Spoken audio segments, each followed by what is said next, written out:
മുഅ്മിനീങ്ങളെ, തങ്ങളുപ്പാപ്പയുടെ ജീവിതത്തിൽ നിന്ന് നമ്മൾ പകർത്തേണ്ട ആശയങ്ങളും ആദർശങ്ങളും നമ്മൾ പകർത്തിക്കൊണ്ട് മുന്നോട്ട് പോകണമെന്ന് മാത്രം ഈ സമയത്ത് സ്നേഹത്തോടെ ഈ സദസ്സിന്റെ മുന്നിൽ അവതരിപ്പിച്ചുകൊണ്ട് അല്ലെങ്കിൽ പറഞ്ഞുകൊണ്ട് ഞാൻ നിർത്തുന്നു. അല്ലാഹു സുബ്ഹാനഹു തആല തങ്ങളുപ്പാപ്പയുടെ മദ് നമുക്ക് നൽകുമാറാകട്ടെ, സ്വാലിഹീങ്ങളിൽ പെടുത്തി തരുമാറാകട്ടെ.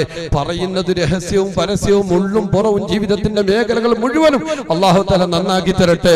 റബ്ബിന് ഇഷ്ടമില്ലാത്ത, മുത്തുനബി തങ്ങൾക്ക് ഇഷ്ടമില്ലാത്ത ഒരു ചലനം പോലും, ഒരു ഹറാമിന്റെ വശം പോലും ചലിക്കാതെ ജീവിക്കാൻ അല്ലാഹുവേ ഞങ്ങൾക്ക് ഭാഗ്യം തരണേ. അല്ലാഹ് ജീവിക്കുന്ന കാലം മുഴുവനും ഇസ്സത്തോടെ, ആഫിയത്തോടെ, തഖ്വയോടെ, ഈമാനോടെ, ഇഖ്ലാസോടെ, മഹബ്ബത്തോടെ, ഇസ്കോടെ ആ ഒരു റൂട്ടിൽ ജീവിക്കാൻ ഞങ്ങൾക്ക് ഭാഗ്യം തരണേ. അല്ലാഹ് പ്രത്യേകിച്ച് മദീനയിലെ ഹബീബുനാ മുഹമ്മദ് റസൂലുള്ളാഹി സ്വല്ലല്ലാഹു അലൈഹി വസല്ലമ തങ്ങളെ മനസ്സറിഞ്ഞ് സ്നേഹിച്ച് മഹബ്ബത്ത് വെച്ച് ഇഷ്ക് ചെയ്ത് മദ്ഹ് ചൊല്ലി മദ്ഹ് പാടി ഞങ്ങൾക്ക് ഒരുപാട് കാലം റബീഉൽ അവ്വലിനെ സ്വീകരിച്ച് ഞങ്ങൾക്ക് നീ